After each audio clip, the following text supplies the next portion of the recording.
என்னது வைரஸ்னால கேன்சர் வருதா? என்னென்ன சொல்கிறீங்க அப்படின்னு நினைக்கிறீங்களா? ஆமாங்க, வைரஸ்னால கேன்சர் வரும். எல்லா வைரஸ்னால இல்லைங்க, சில வைரஸ்னால கேன்சர் உண்டாகும். இது எதுவுமே புது வைரஸ் கிடையாது, பழைய வைரஸ் தான். அதனால் நீங்கள் பயப்பட தேவையில்லை.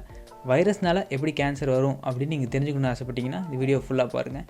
எந்தெந்த வைரஸ் எப்படியெல்லாம் கேன்சர் வருதுன்றதை பார்க்கலாம். சரி, கேன்சர்னா என்னென்னு ஷார்ட்டாக சொல்கிறேன்.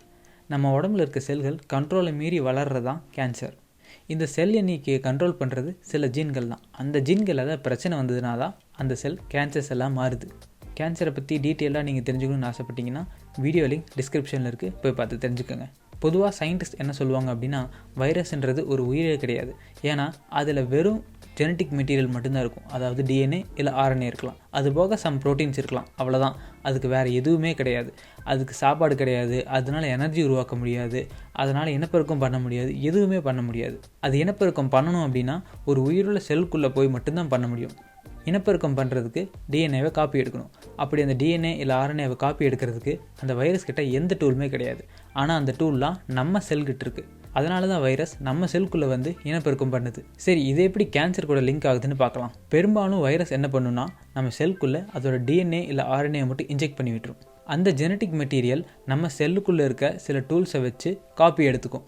நம்ம செல் எப்படி நம்மளோட டிஎன்ஏவை ஆர்என்ஏவை மாற்றி ஆர்என்ஏலேருந்து ப்ரோட்டீனாக மாற்றுதோ, அதே மாதிரி உள்ளே இருக்க இந்த வைரல் டிஎன்ஏ இல்லை ஆர்என்ஏவை வச்சு அந்த வைரஸ்க்கு தேவையான 2-3 ப்ரோட்டீனை உருவாக்கிடும். இப்படி பல்லாயிரம் காப்பி எடுத்து பல்லாயிரம் வைரல் பார்ட்டிகள் நம்ம செல்லை விட்டு பேக் ஆகி வெளியே போகும். இப்படி தான் பெரும்பாலும் வைரஸ் இனப்பெருக்கம் பண்ணுது.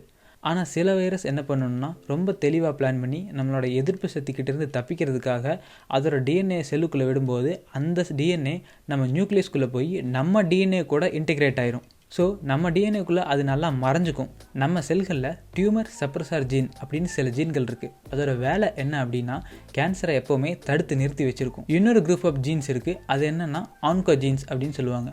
அது எப்போவுமே ஆஃபில் தான் இருக்கணும். எப்போயாவது தேவைப்படுற நேரத்தில், அதாவது எப்போல்லாம் நம்மளுக்கு நிறையா செல் தேவையோ அப்போ மட்டும் அந்த ஜீன்கள் ஆன் ஆகிட்டு திரும்ப அது ஆஃப் ஆகிடணும். உள்ளே வரப்போகிற வைரல் டிஎன்ஏ நான் சொன்ன இந்த மாதிரி ஜீன்களுக்குள்ளே போய் உட்காந்துக்குச்சு அப்படின்னா அதோட சீக்வன்ஸ் அப்படியே மாறிடும். நம்ம ஜீனில் இருக்க டிஎன்ஏ ஒரு குறிப்பிட்ட சீக்வன்ஸில் இருந்தால் மட்டும்தான் அந்த ஜீன் ஒர்க் ஆகும். இப்போ இந்த வைரஸ் டிஎன்ஏ நம்மளோட டிஎன்ஏ சீக்வன்ஸை டிஸ்டர்ப் பண்ணிடுச்சு அப்படின்னா அந்த ஜீன் ஒர்க் ஆகாமல் போகலாம், இல்லை தப்பான ப்ரோட்டீனை ப்ரொடியூஸ் பண்ணலாம். அப்படி இந்த முக்கியமான ஜீன்கள் ஒர்க் ஆகாமல் போச்சுன்னா நம்மளோட செல் அதோட கண்ட்ரோலை இழந்து அது பாட்டுக்கு நிறையா டிவைட் ஆகி கேன்சரை உண்டாக்கக்கூடும். இது எதுவுமே இல்லாமல் டிஎன்ஏவை கொண்டு போய் நம்ம செல்லை செலுத்தாமலே சில வைரஸ் கேன்சரை உண்டாக்கும்.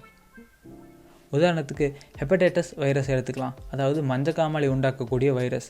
அது என்ன பண்ணும் அப்படின்னா, லிவரில் இருக்க செல்லை தொடர்ந்து அட்டாக் பண்ணுறதுனால என்ன ஆகும் அப்படின்னா, அந்த செல்கள் ரொம்ப ஸ்ட்ரெஸ் ஆகி அதில் ஆட்டோமேட்டிக்காக டிஎன்ஏ டேமேஜ் நடந்து அங்கே வந்து கேன்சர் உண்டாகிறதுக்கான வாய்ப்பு நிறையா இருக்குது. ஆனால் மோஸ்ட்டாக நம்ம செல்லில் நடக்கிற டிஎன்ஏ டேமேஜ் எல்லாத்தையுமே டிஎன்ஏ ரிப்பேர் மெக்கானிசம் அப்படின்றது மூலிமா நம்ம செல்லே வந்து ரிப்பேர் பண்ணிக்கும். எப்போயாவது ரேர் கேஸில் இந்த மாதிரி ரிப்பேர் பண்ண முடியாத கேஸில் அந்த ஜீன் வந்து கண்ட்ரோலை இழந்து நம்ம செல்லை வந்து நிறையா வந்து உற்பத்தி பண்ணிடும். சரி, எந்தெந்த வைரஸ் எல்லாம் இந்த மாதிரி கேன்சரை உண்டாக்கக்கூடியது அப்படின்னா, நான் சொன்ன மாதிரி hepatitis B and C virus, HIV virus, human immunodeficiency virus, அது போக ஹெர்பஸ் வைரஸ், இல்லைனா எப்ஸ்டின் பார் வைரஸ். இந்த மாதிரி குறிப்பிட்ட சில வைரஸ்னால மட்டும்தான் நமக்கு கேன்சர் வர்றதுக்கான வாய்ப்பு இருக்குது. மற்றபடி நம்ம பெருசாக எதுவும் பயப்பட தேவையில்லை. இதிலேருந்து எப்படி தப்பிக்கிறது அப்படின்னு நீங்கள் நினச்சிங்கன்னா வேறு வழியே இல்லை, இது எல்லாமே வைரஸ். ஸோ அதனால் நம்ம வேக்சினேஷன் போட்டு தான் ஆகணும். ஹெல்த் கேர் ஒர்க்கர்ஸ், அதாவது ஹாஸ்பிட்டல் வேலை செய்கிறவங்க, டாக்டர்ஸ், இவங்கெல்லாம் வந்து இந்த ஹெப்படைட்டிஸ் வைரஸ்க்கான வேக்சினேஷனை கண்டிப்பாக போட்டிருப்பாங்க. ஏன்னா இந்த ஹெப்படைட்டிஸ் வைரஸ் வந்து பிளட்டில் இருந்தால் பரவுது. அதே மாதிரி தான் ஹெச்ஐவியும். ஹெச்ஐவி வந்து பிளட் டு பிளட் கான்டாக்ட்னால தான். ஸோ இந்த மாதிரி வைரஸ் எல்லாம் நமக்கு வர்றது வந்து ரேர் தான். பட் வந்துச்சுன்னா இந்த மாதிரி அது கேன்சர் உண்டாக்குறதுக்கான வாய்ப்புகள் அதிகமாக இருக்குது. ஸோ இந்த வீடியோ உங்களுக்கு யூஸ்ஃபுல்லாக இருந்திருக்குன்னு நினைக்கிறேன். மேலும் சயின்ஸ் கண்டென்ட்டை தெரிஞ்சுக்கிறதுக்கு சேனலை சப்ஸ்கிரைப் பண்ணுங்கள். நெக்ஸ்ட் வீடியோவில் சந்திக்கலாம். தேங்க்யூ.